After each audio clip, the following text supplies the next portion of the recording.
អក្សរសាស្ត្រខ្មែរថ្នាក់ទី11អត្ថបទស្ដាប់រឿងអាប៉ាកុងបាត់ហឹបប្រាក់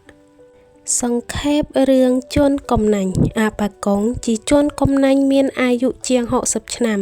គាត់មានកូន2នាក់កូនប្រុសឈ្មោះក្លេអង់និងកូនស្រីឈ្មោះអេលីសក្លេអង់បានស្រឡាញ់នាងម៉ារីយ៉ាន់ជាយុវនារីក្រីក្រគ្មានទ្រព្យសម្បត្តិរីឯអេលីសបានស្រឡាញ់វ៉ាលៀជាលេខាធិការរបស់ឪពុកខ្លួនអាប៉ាកុងបានកប់មាស 10000 ដុំនៅក្នុងសួនច្បាររបស់គាត់អាប៉ាកុងចង់រៀបការក្លេអង់ជាមួយស្ត្រីមេម៉ាយចាស់ម្នាក់ដែលជាអ្នកមានទ្រព្យសម្បត្តិស្ដុកស្ដំរីឯអេលីសវិញគាត់ចង់រៀបការឲ្យបុរសពោះម៉ាយម្នាក់ឈ្មោះអង់ហ្សេលម៉ឺដែលត្រូវជាឪពុករបស់វ៉ាលៀអង់ហ្សេលម៉ឺជាឪពុកបង្កើតរបស់វ៉ាលៀនិងម៉ារីយ៉ាន់ដែលបានបែកគ្នាកាលពីមានវិបត្តិមួយកាលពី16ឆ្នាំមុនពិធីរៀបមង្គលការ2បានប្រារព្ធឡើងដោយអង់ហ្សេលម៉ឺជាអ្នកចេញប្រាក់សពគ្រប់ទាំងអស់ឈុតទី4ឆាកទី7ឡាហ្វ្លេជាខ្ញុំបំរើរបស់អាប៉ាកុងបានលួចយកកំណប់មាសរបស់អាប៉ាកុងដែលកប់នៅក្នុងសួនច្បារ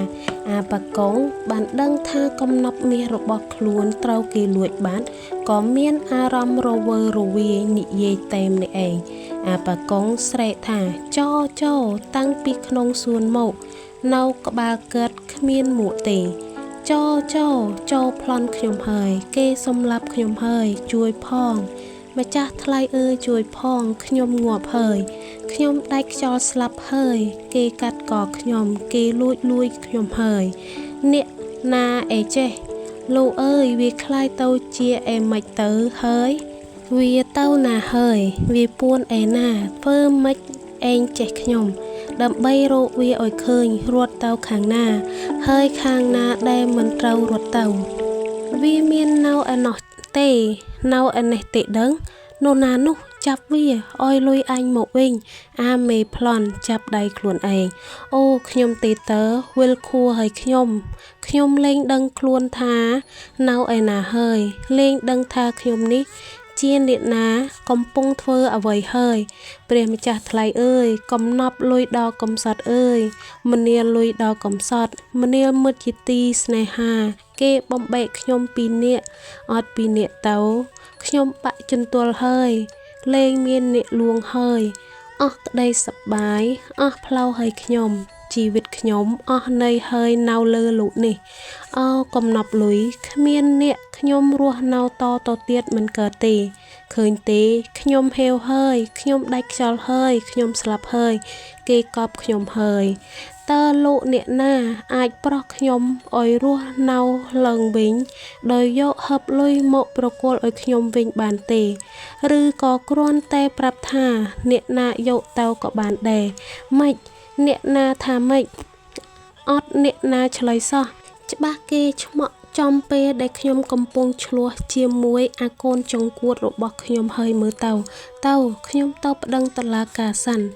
អោយមកក៏សួរផ្ទះអោយសួរទាំងបាវស្រីបាវប្រុសកូនប្រុសកូនស្រីហើយអោយសួរទាំងខ្ញុំថែមទៀតចុះមនុស្សមកពីណាក៏ច្រើនម្លេះខ្ញុំមើលទៅអ្នកណាក៏សង្ស័យសុទ្ធតែជាចោរទាំងអស់ណអ្នកណានិយាយស្អីនឹងនិយាយពីចោរលួចលុយខ្ញុំឬអ្នកណាធ្វើស្អីក្ដុងក្ដាំងខាងលើអាចោរខ្ញុំនៅឯនេះឬខ្ញុំសូមអង្វរបើដឹងថាអាចោរនោះឯណាសូមមេត្តាជួយប្រាប់ខ្ញុំផងតិចវាពួននៅក្នុងចំណោមលោកអ្នកទៅខ្ញុំសួរគិតតែមើលមកខ្ញុំសើចទៅវិញថប់តែចូលដៃចូលជើងនឹងអាចោរនោះទេទៅលឿនឡើងទៅហៅពួកគិញកងខ្មាន់ធ្នូមេស្រុកពួកចៅក្រមពួកពេជ្ជឃាតឲ្យមកជួយខ្ញុំផង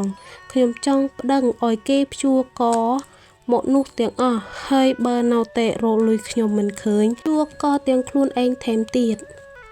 រៀបសម្រួលចេញពីរឿងជួនកំណាញ់របស់អ្នកនិពន្ធម៉ូលីយា1622ដល់1673សៀវភៅអក្សរសិល្ប៍បរទេសកម្រិត3ថ្នាក់ទី9ឆ្នាំ1987របស់ក្រសួងអប់រំ